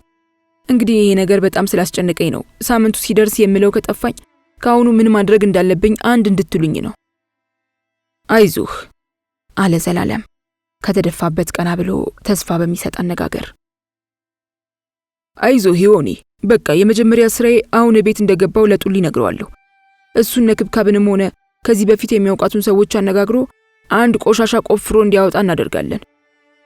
ከዛም የሆነ ነገር ስናገኝ ያንን ጉዳን እንዳናወጣባት ስትል ካንተ ራስ ትወርዳለች። ታያለህ ይሆናል አለ የዮናስን ትከሻ መታ በማድረግ እያጽናናው። አንተ ብቻ እህትህ ሐዘኗ እንድትወጣ እሱ ላይ ብቻ ተኩር። ይህን ለኛ ተወው። ዮናስ የጡሊ ስም ሲጠራ በአንድ በኩል ተስፋ ሲሰጠው፣ በሌላ በኩል ደግሞ እንደ መረበሽ አይነት ስሜት ተሰማው። በእርግጥ ከጡሊ ጋር ከዚህ በፊት ብዙ ጊዜ ቢጋጩም እንዳሁኑ ከረር ያለ ግጭት አጋጥሟቸው አያውቅም። በዚህ ክፉ ጊዜ ጡሊን የመሰለ የረጅም ጊዜ ጓደኛው አጠገቡ ባለመኖሩ በጣም አዘነ። በተለይ ለእንደዚህ አይነቱ የተወሳሰበ ተንኮል ጡሊ መክፈቻ ቁልፍ አያጣለትም ነበር። ለማንኛውም ዘላለም ስለ ጡሊ የተናገረውን ነገር ዮናስ በዝምታ ነበር ያሳለፈው። በላይነህ ቶሎ ተለያይተው ሞባይሉ የዮናስን ንግግር እንደቀዳና እንዳልቀዳ ለማወቅ በጣም ቸኩሎ ነበር። በቃ እንግዲህ ሁላችንም አስበንበት እንደርና ነገ ደግሞ እንነጋገራለን፣ አይዞህ አለ። እሱም እንደ ዘላለም የዮኒን ትከሻ መታ እያደረገ ከመቀመጫው ወዲያው ተነስቶም ቱሞሮ ኢዝ አናዘር ዴይ፣ ያንን አትርሳ ዮኒ። ፈገግ ብሎ ዮናስን ጥፋት እንዳጠፋ ሕፃን ልጅ እያባበለው በሊቃውንት አነጋገር ጭንቅላቱን ወደ ላይና ወደ ታች ነቀነቀ። ዮናስ ከነሱ ከተለየ በኋላ ምንም ነገር ለማድረግ ፍላጎት አልነበረውም። ቀጥታ ወደ ቤቱ ሄዶ መተኛት ብቻ ነበር የታየው። እሱ እንደፈለገው ሳይሆን ቀረ። አለመታደሉንና ልክ ቤቱ ሊደርስ ሲል ብርሃኑ ደወለለት። ምን ነው ዮኒ፣ እመጣለሁ ብለህ ራት እየጠበቅን አይደል እንዴ? ቀን ከስራ ስመጣ ምን የመሰለ ቁርጥ መሰለ የገዛሁት አለው። ዮናስ ጭራሽ ረስቶት ነበር። ለካ ትናንትና ማታ ብርሃኑን እቤት እመጣለሁ ብሎት ነበር። ግን አሁን ምንም ነገር ለማድረግ ጉልበቱም ሞራሉም ስለሌለው ብርሽ ነገ እመጣለሁ፣ በቃ ዛሬ በጣም ነው የደከመኝ፣ እናንተ ብሉ በማለት ለመቅረት ዳርዳር ሲል ብርሃኑ በሹክሹክታ ይኸውልህ ዮናስ፣ ዛሬ ከስራ ከገባች ጀምሮ የሀገር ስልክ እየሞከረች ነው። ቅዳሜም እሑድም አላገኘኋቸውም ብላ ትጨንቃለች። እኔም ተጨንቄያለሁ። ይህን ሲነግራው ዮናስ መኪናውን በማዞር እየተነጫነጨ ወደ እነ ብርሃኑ ቤት መንዳት ቀጠለ። እንደደረሰ ብርሃኑ ጥሬ ስጋውን እየቆረጠ ሳህን ላይ ሲያስቀምጥ፣ ተናኘ ደግሞ በአንድ እጇ ስልክ ይዛ በሌላ እጇ ብርሃኑ ስጋ ያስቀመጠበት ሳህን ላይ አዋዜ ታወጣለች። ተናኘ ዮናስን ሰላም ካለችው በኋላ አሪዮኒ ነገሩ ምንድነው? ሰሞኑን ሀገር ቤት ሄለን ሞባይል ላይም በቤት ስልክን በሞከር አንዳንዴ ይጣራል፣ ግን አይነሳም። አንዳንዴ ደግሞ ቢዚ ነው ይለኛል አለችው።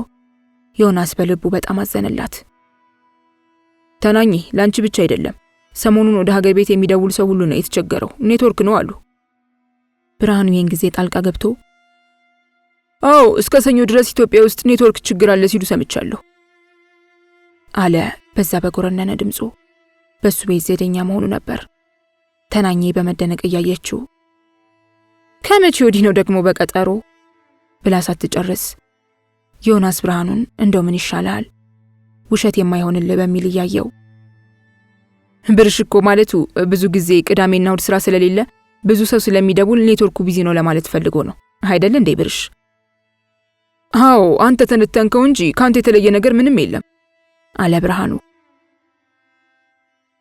ብርሃኑ ከቆረጠው ስጋ ሊያጎርሳት ሲል እኔማ በማታ ጥሬ ስጋ አልበላም ብርሽ ያወክ ብላ ለራሷ የሚሆን ምግብ ለማዘጋጀት ወደ ኪችን ገባች። እነ ዮናስ ደግሞ ቁርጥ ስጋቸውን በወይን እያወራረዱ መብላታቸውን ቀጠሉ። ትንሽም ሳትቆይ ተናኘ የምትበላውን በእጇ ይዛ ስልኩን ደግሞ እንዳይወድቅ ከጆሮዋና ከትከሻዋ ጋር አጣብቃ ይዛ አጠገባቸው እንደተቀመጠች ስትሞክር የነበረ የቤት ስልክ በድንገት ተነሳ። በደስታ ብድግ ብላ ዮኒ ብርሽ ተነሳ እያለች ሃሎ ሃሎ ይሰማኛል ማነሽ አለች። በዛን ቅጽበት ዮናስ ለራሱም እንዴት እንደመጣለት በማያውቀው ሁኔታ ፊቷን ወደ ኪችኗ ዙራ ሃሎ ሃሎ ስትል አረ ብርሃኑን አነቀው ተናኘ ብሎ የብርሃኑን ማጅራት በእጁ መታው። ተናኘም ፊቷን አዙራ በድንጋጤ ወይኔ ብርሽ ወይኔ አፈር በሆንኩት ብላ ስልኩን ወሮራ ወደ እነሱ ሄደች። ብርሃኑ ምንም ሳይሆን በመመታቱ በጣም ተናዶ ወንድነቱ ይመጣበትና ብድግ ብሎ ምን ሆነ ነው ሳያንቀኝ የምትመታኝ? ጤና የለህም እንዴ? አብደሃል ብሎ አንዴ ዮናስ ላይ አንባረቀበት። ዮናስ ተናኘ ሳታየው ባይኑ እየጠቀሰውና በእጁ የስልክ ምልክት እያሳየው እንዴ ብርሽ አይነ ፈጦ እያየሁት ስትሞት ዝም ማለት ነበረብኝ እንዴ? እንዴት ዝም ብዬ ምንም ሳትሆን እንደዚህ ያደርጋለሁ አለና በልቡ ደግሞ አይ ብርሃኑ መቼ ይሆን ቶሎ የሚገባህ እያለ ተበሳጨ። ተናኘ የእነሱን ጭቅጭቅ ቦታ ሳትሰጠው ድንጋጤዋም ሳይለቃት የባሏን ጉሮሮና አንገት እያየች እስኪ ተንፍስ ብርሽዬ አለች። ዮናስ በተናኘ ጀርባ ሆኖ ወደ ተናኘ በእጁ እየጠቆመ አንድ እጁን ደግሞ ጆሮ ላይ ስልክ እንደሚያወራ አስመስሎ ሊያስረዳው ሞከረ። ብርሃኑ የዚህን ጊዜ ነገር ሁሉ ይገባውና ዮኒ ይቅርታ ለካ ሳይታወቀኝ አንቆይ ነበር እያለ አንገቱን በእጁ ይዞ ጉሮሮን ጠራረገ። ተናኘ ግራ ገብቷት ብርሽ ምንድነው የሆንከው? ሰሞኑን ነገር ሁሉ አልገባኝም። እንዴት ነው ሲያንቅ የማይታወቅ? ተንፋሽ ሲያጥራ አይቶ አይደል እንዴ መታህ? ሲያንቅ ዝም ብሎ ያይ ነው የምትለው? ብርሽ ሰሞኑን ጸባይ ሁሉ ተቀይሮብኛል። የሆንከው ነገር ካለ ንገረኝ። ኧረ እኔ ምንም አልሆንኩም። ምናልባት የሥራ ጫና ካልሆነ በስተቀር ምንም አልሆንኩም። ታዲያ ስራው እንደዚህ የሚያስጨንቅ ከሆነ ለምን አትሰውምና ሌላ ስራ አትፈልግም? እኔ ግን የሥራ ጫና ብቻ አይመስለኝም። ዝም ብላ በትካዜ ብርሃኑን አየችው። እርግጥ የመርዶ ኖሬ ከሰማ በኋላ ጸባዩ ተለዋውጣል። ዮናስ ጭንቀት የሆነበት ተናኘ ድጋሚ ሀገር ቤት መደወሏ ስለማይቀር እንዴት ብሎ ሀገር ቤት ደውሎ እንደሚያስጠነቅቃቸው ነው። ይህን እያሰበ ያለ የእድል ነገር ሆኖ ሞባይሉ ይጮሃል። የደወለችው ሊዲያ ብትሆንም እሱ ግን ዞር ብሎ ሃሎ ዘላለም ተው እንጂ እኔ መኪና ውስጥ ሌላ ቦታ ጥለው ይሆናል እና ታዲያ ጡሊ ቤት የለም ነበር? ጥሩ በቃ አሁን ተናኘ ጋር ነኝ፣ ልውረድና መኪኔ ውስጥ ካለ አመጣልሃለሁ በቃ ብሎ ስልኩን ከዘጋ በኋላ ለተናኘ ወዲያው ተናኘ በቃ መጣሁኝ፣ ዘላለም እኔ መኪና ውስጥ ቁልፍ ጥያለሁ እያለ ነው እና ካላ ድርሼለት እመጣለሁ፣ በር ላይ ነው ቆምኩት ብሎኛል ብሎ ተቻክሎ ከቤት ወጣ። ሊዲያ ግራ ገብቷት ተናዳ እንደገና ደወለች። እሱም በፍጥነት ወጥቶ ምን እንደተፈጠረ ቶሎ በማረጋጋት ነግሯት ወዲያው ተናኘ ሳትቀድመው ሀገር ቤት በመደወል የተናኘን አጎት አስቀርበው ምን ነው ቅዳሜን የምትረዳው? እስከዛው ድረስ ስልክ እንዳታነሱ ብዬ ተናግሬ ያልነበር? አሁን ተናኘ ደውላ ስልኩ ተነስቶ ነበር። በጣም ነው የደነገጥነው። እዚህ ደግሞ ማታ ነው እና ባካችሁ ይችን 2 ቀን ስልኩን ባታነሱ ብሎ ማስጠንቀቂያ ሰጠ። የተናኘ አጎትም ያነሳችው የጎረቤት ልጅ እንደሆነችና ምንም እንደማታውቅ ይህም እንደማይደገም ከመሐላ ጋር አረጋገጡለት። ጡሊ ዛሬ ሙዱ ልክ አልነበረም። አንድም ትላንት ከዮናስ ጋር በተፈጠረው ግጭት ተረብሿል። አሁን ደግሞ የክብካብ ሁኔታ በጣም ስላናደደው ሙዱ ሁሉ ጠፍቶበታል። ከሬስቶራንቱ እንደወጣ ወደ መኪናው ወግ ሲያደርግ የት ሄዶ ራሱን ከዚህ ሙድ እንደሚያወጣ እያሰበ ነበር። ጡሊ ሰሞኑን ስራ የለውም። ያው እንደተለመደው ይሰራ የነበረበት ቦታ በሽፍት እንዲሰራ ይጠይቁታል። ያ ማለት ደግሞ ቅዳሜና እሁድንም ይጨምራል። ቅዳሜ ቀን ደግሞ ከሚሰራ ስራው ቢቀር ነው የሚሻለው። በዚህ ምክንያት ስራውን ለቆ በመውጣት ለሱ የሚስማማ ስራ እያፈላለገ ነው። እስከዚያው ድረስ መንግስት በሚሰጠው የስራ አጥ ክፍያ ሶሻል ሴኩሪቲ በቁጠባ መቆየቱ ግድ ነው። ስለዚህ ዛሬ ሰው ሲሰራ እሱ የሚሄድበት ቦታ ጠፍቶት እያሰላሰለ ይገኛል። ይህንንና የመሳሰሉትን እያሰበ መኪናው ጋር ሳይደርስ በቅርቡ የተዋወቃት አዲሷ ልጅ ትዝ ትለዋለች፣ ሜሮን። ጡሊ ከዚህ በፊት ስለ አንድ ሴት ደጋግሞ አስቦ አያውቅም። ቺኮች ይመጣሉ፣ ቺኮች ይሄዳሉ። ይችን ልጅ ግን ካያት ሰዓት ጀምሮ የተሰማው ሁኔታ እስከ ዛሬ ከሚያውቃቸው ቺኮች በጣም የተለየ ነው የሆነበት። ከተዋወቁ ቀን ጀምሮ ሰሞኑን ባገኘው አጋጣሚ ሁሉ በቀን ቢያንስ አንዴ አለበለዚያም ሁለቴ ደውሎ አናግሯታል። አሁንም ልክ ትዝ ስትለው ወዲያው ሞባይሉን አውጥቶ ደወለላት። እንደምንም ፎጋግሮ ሊጋብዛት እንደሚፈልግ ይጠይቃታል። ፈቃደኝነቷን ስትነግረው ከመቼውም በላይ በመደሰት እቤት ሄዶ ሰዓቱ እስኪደርስለት እንደ ነገሩ ቻናል እያቀያየረ አንዴ ፊልሙን አንዴ ዜናውን እያየ ቆየ። እንደምንም ሰዓቱ ሲቃረብለት ሻወር ወስዶ ጺሙን ተለጫጭቶ ያ ፍቅር ደፍሮት የማያውቀው ልቡ ሲላላ ተሰማው። ሁለንተናዋን ሲያያት ሳቋን፣ ፈገግታዋን፣ አነጋገሯን፣ በአጠቃላይ ሁኔታዋ ሁሉ ማረከው። ጥሩ የግብዣ ቆይታም አደረጉ። ከሷ ጋር አሳልፎ ድብርቱ ሁሉ ለቆት ቤቷ ሲያደርሳት ከመኪና ሳትወርድ ያን የጎመጀለትን ከንፈር በሱሱ ቀምሶ እየፈነጠዘ ቤቱ ተመለሰ። ቤቱ ከደረሰ በኋላ ሌላ ነገር ማሰብ ማለት ደስታውን ማጥፋት ስለመሰለው የሜሮን ነገር አላስችል ይለውና ይደውልላታል። ዘላለም ቤት ሲገባ ጡሊ እግሩን የሶፋው ጠረጴዛ ላይ አድርጎ ተለጥጦ በመቀመጥ በመዝናናት እየተሽኮረመመ ስልክ ሲያወራ አገኘው። ዘላለም ይህን 3 ቀን በዚህ ሁኔታ ሲያገኘው እንግዳ ነገር ነው የሆነበት። በእርግጥ ነገሩ ባይገባውም የሆነ ነገር ግን ጠርጥሯል። ጡሊም ሁልጊዜ ስልኩ ቢዚ ቢሆንም ለረጅም ጊዜ ሲያወራ አዲስ ነገር ነው። ሌላ ጊዜ የሚያወራው ወይ እየጮኸ ወይም እየሳቀ ባጭር ይቆርጥና ደግሞ ሌላዋ ጋር በዚሁ አይነት ደውሎ ወይንም ተደውሎለት ይቀጥላል። አሁን ዘላለም የዮናስ ነገር በጣም ስላሳሰበው ጡሊ ወሬውን እስኪጨርስ መታገስ ያቅተውና ሊያናገረው እንደሚፈልግ አስቸኳይ ጉዳይ እንዳለ ይነግረዋል። ጡሊም አቀማመጡን ሳይቀይር እያወራ ለዘላለም በእጅ ቆይ ታገስ የሚል ምልክት ሰጠው። ዘላለም ግን ጡሊ ለማናገር ቸኩሎ ስለነበር አሁንም በድጋሚ ስልኩን እንዲዘጋና እንዲያናግረው ከፈለገ መልሶ መደወል እንደሚችል የጉዳዩን አሳሳቢነት ፊቱን በማቀጨም ሳይቀር ገለጸለት። ጡሊም የስልኩን ማይክ በእጁ ሸፍንና እንዴ አላስወራኑ እንደምትለኝ አንተ ሰውዬ፣ አንተ እንደዚህ ስታወራን ይረብሻለሁ ብሎ ተቆጣው። ዘላለም ይናደድና እሱ የት ይሄድብሃል? በጣም ለአስቸኳይ ጉዳይ ነው የምፈልግህ። አሁን ስትሰማው ታውቃለህ። በእናትህ ፕሊስ፣ እሱ የትም አይሄድብህም። ጡሊ የዚህን ጊዜ የዘላለምን ሁኔታ ሲያይ በእርግጥም የሆነ አስቸኳይ ነገር ቢሆን ነው እንደዚህ የሆነው በማለት ሜሮንን ደግሞ እንደሚደውል ነግሯት ዘላለም ላይ አፈጠጠ። አንተ ምንድነው እሱ ይሄን ያህል የሞት ነገር ነው እንዴ? ስልክ ማውራት አልችልም እንዴ በቤቴ አለው። ዘላለም ጡሊን በጥርጣሬ አይን እያየው አይ እንጃልሽ ፍቅር አይደፍረኝም እያልክ ስታቅራራ ጀመረ እንዴ?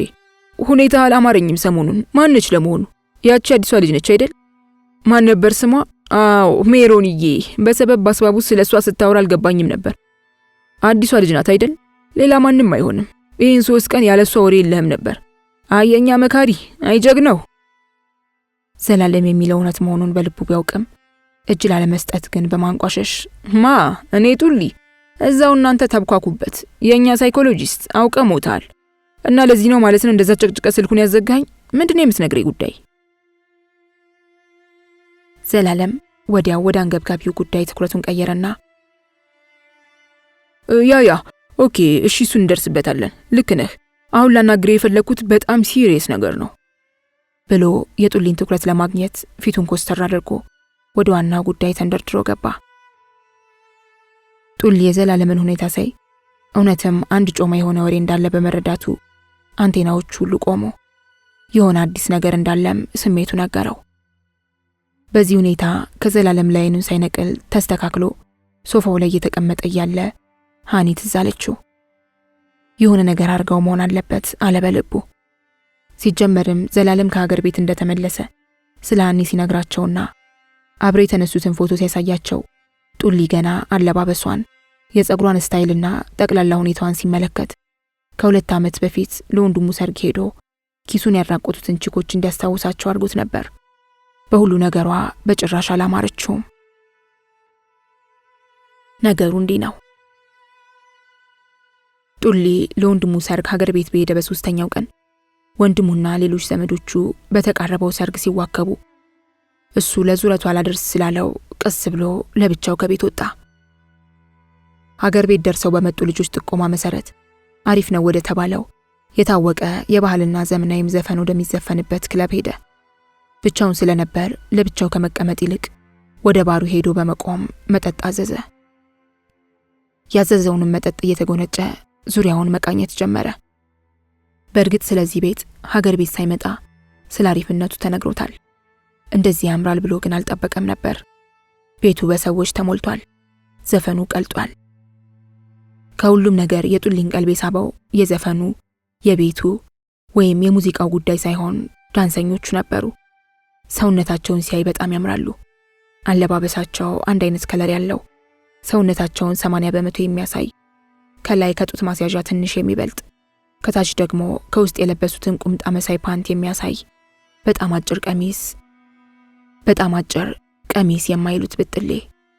ጡሊ አይኑን ከነሱ ላይ ሳይነቀል በመጎምጀትና በማድነቅ ዳንሰኞቹ ዳንሳቸውን ጨርሰው ወደ ውስጥ እስኪገቡ ካያቸው በኋላ እንደገና ዙሪያውን መመልከት ጀመረ። እንደገባ ልብ ያላለው ነገር ነበር። አስተናጋጆቹ ከጉልበታቸው በላይ እግራቸውን እስከ ባታቸው የሚያሳይ ተመሳሳይ ከለር ያለው ቀሚስ ለብሰዋል። ከላይ ደግሞ እጃቸውን እስከ ትከሻቸው የሚያሳይ ጃፖኒ። ሰውነታቸው ላይ የተለጠፈው ጠባብ ቀሚስ ቅርጻቸውን አድምቆታል። ፈገግታቸውን እየሰጡት ባጠገቡ ውር ሲሉ አንዴ መልካቸውን አንዴ እግራቸውን እየተመለከተ በውበታቸው በመገረም ቋመጠባቸው። ወይ ሀገር ሴት ሁሉ እንዲህ አማረ ይሁን። አስተናጋጆቹ እነዚህን ለማውጣት መቼም ቀላል የሚሆነው ያው እንደኔ አይነት ከውጭ የመጣ ሰው አግኝተው ነው አለ በልቡ። በሐሳቡ እርግጠኛ ሆኖ ተማምኗል። አንዷን ጠርቶ ስለ ማንነቱ ከየት እንደመጣና ብቸኛ በመሆኑ አገሩን የሚያላምደው ሰው እንደሚፈልግ ቢነግራት ሰፍ እንደምትል ጥርጣሬ አልነበረውም። አሪፏን አስተናጋጅ ለመምረጥ ቢሞክርም የትኛዋን እንደሚመርጥ ግራ ገባው። ሁሉም ስለተመሳሰሉበት አይን አዋጅ ሆነበት።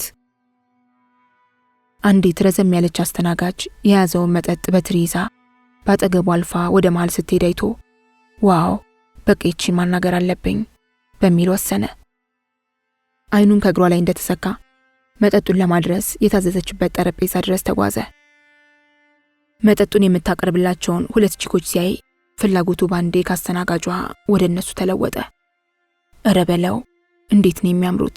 አለባበሳቸው፣ የፀጉር ስታይላቸው፣ መልካቸው ሺት ምን ዋጋ አለው ግን! ይህኔ ቦይፍሬንዶቻቸውን እየጠበቁ ይሆናል። መቼም እነዚህን የመሰሉ ኳሊቲ ቺኮች ብቻቸውን አይሆኑም። ግን እኮ ከውጭ እንደኔ የመጡ ሊሆኑ ይችላሉ፣ ምናልባትም ከአሜሪካ እያለ አይኑን እነሱ ላይ አፍጥጦ ከራሱ ጋር በመጎምጀት እየተነጋገረ እያለ ለካ እነሱም እንደሚያያቸው ተረድተውታል። በእነሱ እንደጎመጀም ገብቷቸዋል። በተለይ አንደኛዋ እንደ መሽኮርመን ብላ ታየውና አብራት ላለችው ጠጋ ብላ ታንሾካሹካለች። ወዲያው ሌላኛዋም ወደሱ ሙሉ ለሙሉ ፊቷን በማዞር ፈገግ ብላ ታየዋለች። ጡሊ ለፈገግታዋ ባጸፋው በመገልፈጥ አይነት ፈገግታ መለሰላት። ትንሽ መኩራት ስላለበትም አፍጥጦ ከማየቱ ቀነስ አድርጎ አልፎ አይኑን ጣል አደረገ። ከዛም በድንገት አይነት ወደ እነሱ በማየት በውስጡ ምን ብሎ እንዴት አድርጎ እንደሚቀላቀላቸውና ማንነቱን እንደሚያሳውቃቸው የሆነ ዘዴ አሰበ። የድል ነገር ሆኖ በመጀመሪያ ፈገግታ የሰጠችው ተነስታ አንገቷን አቀርቅራ ወደሱ ስትመጣያት ለጡሊ ወደሱ የምትመጣ ይምሰለው እንጂ እሷ ግን ባጠገቡ በመታከክ የተቀባችውን ሽቶ ባተከትሏት ደረሰባት። ሶሪ የኔት ሲላት ዞር ብላ በመቆም ፈገግ አለች። ጡሊ ያልበላውን ራሱን በጣቱ እያከከ ሶሪ አይሚን ይቅርታ፣ እዚህ ብቻዬን እንግዳ ስለሆንኩ ሰው የማትጠብቁ ከሆነ ጆይን ባረጋችሁ ቅር ይላችኋል? እሷን ፈገግታዋን ጨምራ ኢትስ ኦኬ ምን ችግር አለ በማለት በእጇ ወደ ሽንት ቤት ጠቆመችው። ሶሪ ኦኬ ግቢ ብሏት ሽንቱ ባይመጣበትም ጸጉሩን ማስተካከልና ሌላ መስተካከል ያለበት ነገር ካለ በመስታወት ራሱን ማየት እንዳለበት ተሰምቶት ሽንት ቤት ገባ። መስታወት ፊት ቆሞ ውሃ በእጁ ያደረገ ጸጉሩን እያስተካከለ በመስታወት ራሱን ሲያይ በጭራሽ ከዚህ በፊት ተሰምቶት የማያውቅ በከባዱ የራስ መተማመን ስሜት ውስጡን ሲሞላው ተሰማው። በዛች ቅጽበት አይምሮ ወደሚኖርበት ሀገር ወስዶት ወይኔ ምን አለ እነዛ በጾታ ሴት ስለሆኑ ብቻ የሚንቀባረሩት ገገሞች እነዚህን የመሰሉ ቆንጆ ዘናች ቺኮች ባንዴ ሰፍ ሲሉ ሊባዩ ኖሮ። ወይ አዲስ አበባ እንደው ታምረኛ ሀገር ሆኖ አይደል እንዴ? ወይኔ ያ ሀገር ብሎ ተመልሶ መሄዱን ሲያስታውሰው ዘገነነው። ጡሌ አንዳንዴ ከጓደኞቹ ጋር ወይም ብቻውን ቺኮች ሲያይ ናይት ክለብ ወይም ያበሻ ምሽት ሲሄድ የማያውቃቸው ቺኮች ምንም እንኳን ከመልኩም ከቁመናውም ከስታይሉም የሌሉበት ቢሆኑም ለመደነስ ሲጠይቃቸው እንደ ዘግናኝ ድረስ ያዩትና ሲጠየፉ አንጀቱ ቅጥል ብሎ ወይ ሀገር ጉድ እኮ ነው እያለ ያማረረበትን ጊዜ አስታወሰ። እዚህ ሀገርማ ቢሆኑ ኖሮ እነዚህን የመሰሉ ቆንጆች እያሉ እነዛን ማን በስቲኪኒ ይነካቸው ነበር እያለ ወዳለበት ነባራዊ ሁኔታ ራሱን መልሶ ሁሉም ነገር በመስታወት መስተካከሉን ካረጋገጠ በኋላ ወደ ውስጥ ሲገባ ልጅቷ ቀድማው ተመልሳ ጓደኛዋ ጋር እያንሾካሾከች ነበር። ሰፋለ እንዳይሉት የሌለውን ደረት ወደፊት ገፍቶ በማሳበጥ አቋሙን ሁሉ ለውጦ አንድ ሁለቴ ከተጎነጨ በኋላ አስተናጋጇን ጠርቶ ስነ ስርዓት በተሞላው ፈገግታ በእጁ ወደ ቺኮቹ ጠረጴዛ እየጠቆማት መጠጡን እዛ እንድታመጣለት አዘዛት። እየተጀነነም ወደ እነሱ ሄዶ በገዳዩ ፈገግታው እጁን ዘርግቶ ተዋውቋቸው ተቀመጠ። እነሱም እንደሱ ፈገግ ብለው ስማቸውን በመናገር ተዋወቁት። አንገቱን ወደፊት ገፋ። የእጆቹን መዳፎች ጠረጴዛ ላይ አድርጎ ያቆላልፍና ቅንድቡን ወደ ላይ ሰቅሎ ረጋ ባለ የተቆጠበ አነጋገር አይ ሆፕ አልረበሽኳችሁም ብሎ ሁለቱንም ተራ በተራ እየተመለከተ ተቁለጨለጨ። በሙዚቃው ጩኸት የተነሳ ያለው ነገር ስላልተሰማቸው ወደ እሱ ጠጋ ሲሉ በድጋሚ እንዳረበሽኳችሁ እርግጠኛ ነኝ አላቸው። አንደኛዋ በመጀመሪያ ፈገግታ ያሳየችው ኖ ዌይ ምንም አልረበሽከንም ዛት ኢዝ ኦኬ አለችው። ለጡሊ የልጅቷ መቅለስለስና አነጋገር የበፊቱን ጥርጣሬውን አረጋገጠለት። እነዚህ መቼም 100% ከአሜሪካ መምጣታቸው ግልጽ ነው፣ አክሰንታቸው ራሱ ያስታውቃል አለ በልቡ። ንግግሩን በመቀጠልም ኢፍ ዩ ዶንት ማይንድ ማለቴ የማይከፋችሁ ከሆነ ባልሳሳት ከስቴት የመጣችሁ ትመስሉኛላችሁ አላቸው። እነሱም በፈገግታ ከተያዩ በኋላ ሃውዱ ስትለው ሶሪ ይቅርታ፣ እኔም ራሴ አማርኛ ብናገር ነው የሚመርጠው። አገር ቤት ከመጣው ገና 3 ቀን ብቻ ስለሆነ ታውቃላችሁ እስክለምደው ድረስ አይለቅም። መቼም እናንተም ያው እንደኔ ከውጪ ስለመጣችሁ አንደርስታንድ ታደርጉኛላችሁ ሲል ባለፈገግታዋ ወዲያው ለመሆኑ አንተ ከየት ነው የመጣኸው ብላ ጠየቀችው። ጡሊ በኩራት አክሰንቱን በበለጠ እንደ ፈረንጆቹ በማድረግ ከአውስትራሊያ ነው አላቸው። መጀመሪያ የተሽኮረመመችውን ቀበል አድርጋ በጣም ከሩቅ አገር ነው የመጣኸው አለች። ጡሊም በተራው እናንተ ከየት እንደመጣችሁ አልነገራችሁኝም፣ እኔው ራሴ ገመትኩ እንጂ ባለፈገግታዋ ቀጠል አድርጋ ከየት ብንሆን ይሻላል አለችው። ዛት ኢዝ ኦኬ፣ ያው ሁሉም ያው ነው። የትም ብትሆኑ ከየትም ብትመጡ ኢዳዝም ማተር፣ ዋናው በቋንቋችን መግባባታችን ነው አለ በልቡ ጸባያቸውን እያደነቀላቸው። በተለይ እንግሊዘኛ ላለመናገር ያለመፈለጋቸውን ወደደው እና ከዚህ ሀገር ነን ብለው እንደሱ ባለመፍጠናቸው ጉረኞች ባለመሆናቸው ማድነቅ ብቻ ሳይሆን አከበራቸው። ለጊዜው ሁለቱም ስለሚያምሩ የትኛዋን እንደሚመርጥ ሳይቸኮል ትንሽ ጊዜ መውሰድ እንዳለበት ወሰነ። አስተናጋጇ ስታልፍ በእጁ ምልክት በመስጠት የሚጠጡት እንድትጨምርላቸው አዘዘ። ጨዋታው ይደራና ቺኮቹም ማርሽ በመቀየር 5ኛ ላይ አስገብተው በፍጥነት መጠጡን ይጨልጡት ጀመር። ጡሊም ሞቅታ ደርሶት በመጀመሪያ አይታው የተሽኮረመመችውን ጠጋ በማለት እቅፍ አድርጎ እዛው በተቀመጡበት በሙዚቃ ወዝወዝ ሲል እሷም ያለ ማንገራገር ልጥፍ ስትልበት እድሉን ማመን አቃተው። በኃይለኛው ውስጡን ደስታ ሞላው። በኋላም እሱ የመረጣት ሳትሆን ሌላኛዋ መብላት እንደፈለገች ለጓደኛዋ ነገረቻት። ጡሊም ወዲያውጁን ዘርግቶ ዌተሯን በመጥራት የሚበሉት እንድታመጣላቸው አዘዛት።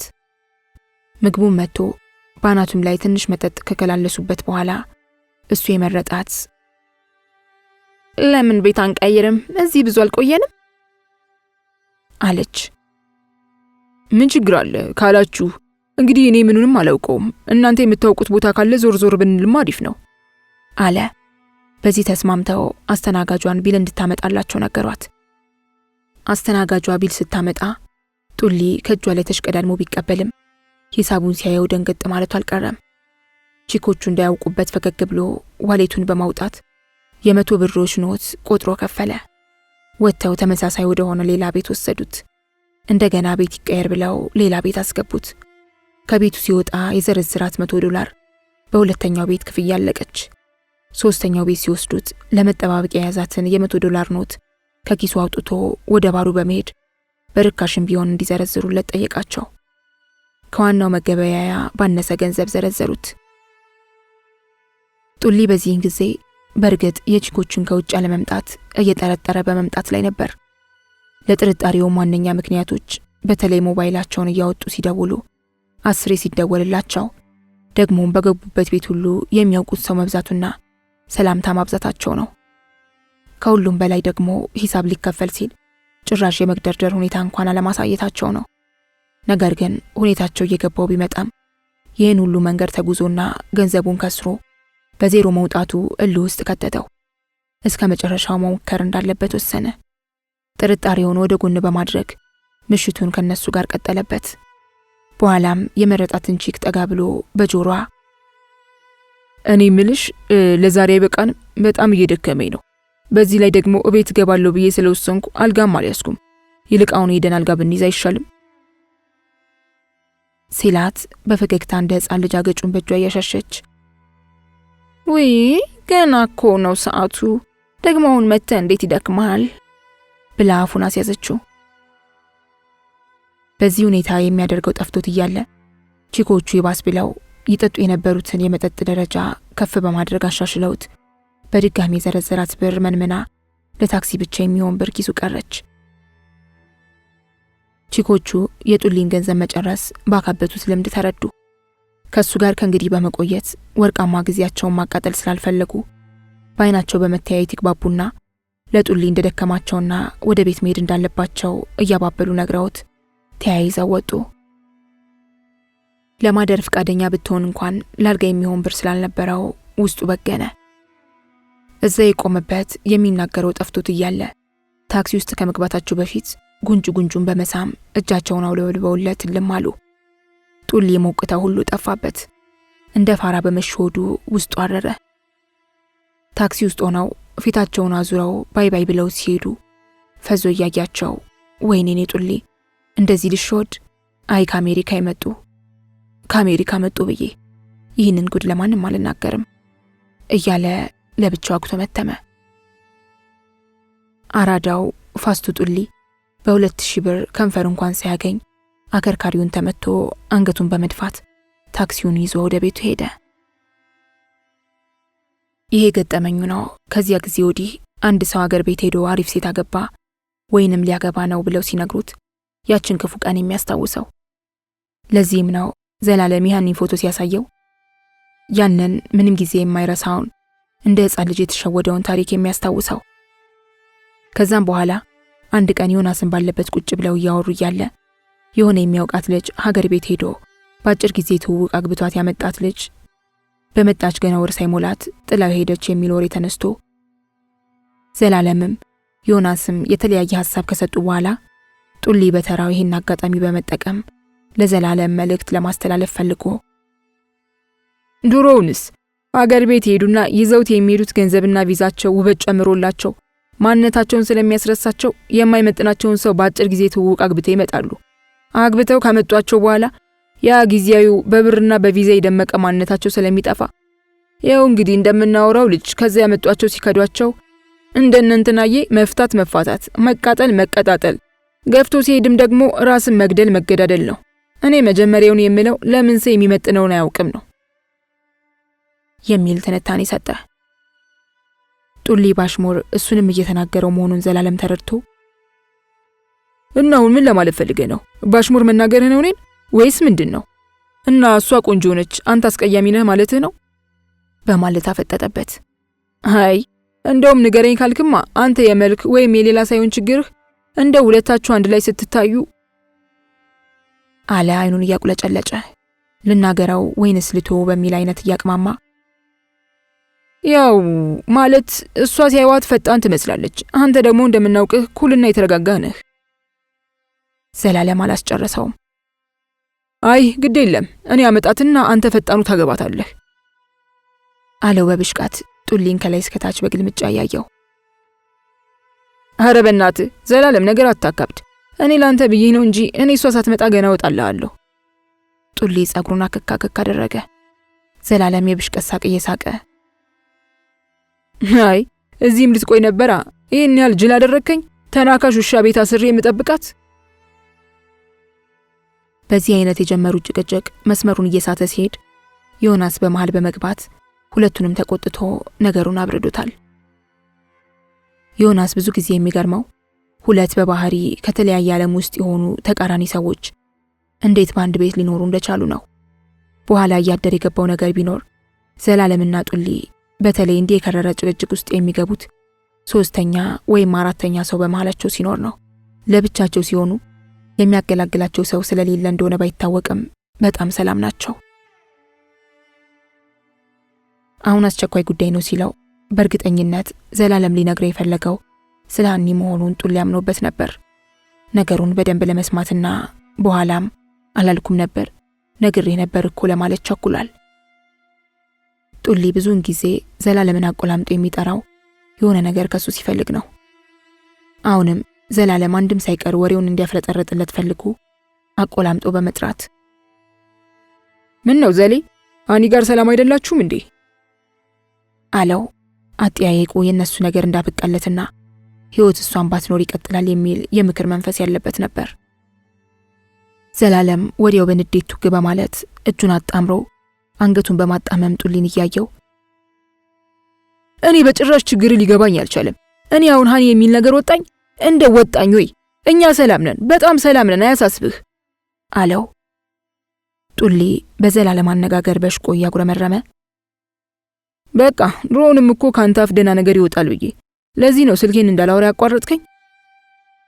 እንዴ ጡሊ ደህና ነገር ማለት የኔና ሀኒ መጣላት ማለት ነበር እንዴ?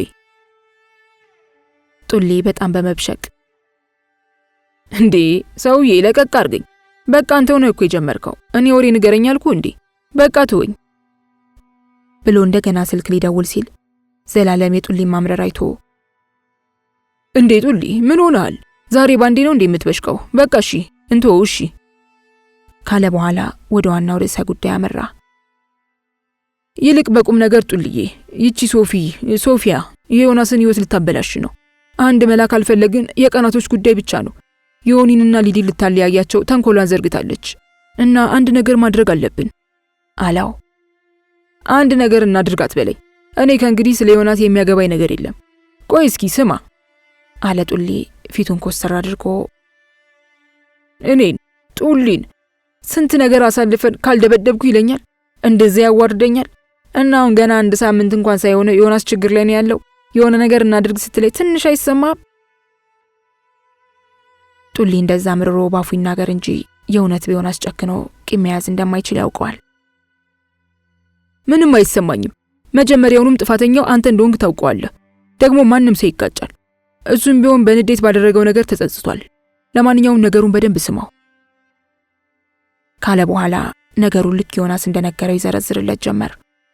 ገና ዘላለም ወሬውን አውርቶ ሳይጨርስ ጡሊ ነገሩ ሁሉ ስለገባው ቆይ ብሎ አቋርጦት፣ ለመሆኑ ይህንን ነገር ሲነግርህ በላይነህ አብሯችሁ ነበር?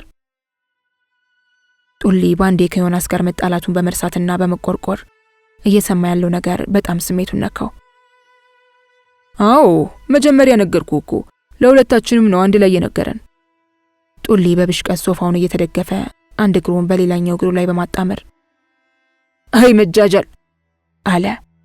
ዘላለም ግራ በመጋባት ምንድነው የምታወራው ጡሊ ብሎ ጠየቀው። ይህን ጊዜ ጡሊ ከተደገፈበት ቀና ብሎ ዘላለምን በመማጸን አይነት አረ ባካችሁ አይናችሁን ክፈቱ፣ አእምሯችሁን አሰሩት። ይሄ በላይነህ የሚሉት ሰውዬ የበግ ለምድ የለበሰ ቀበሮ ማለት ነው።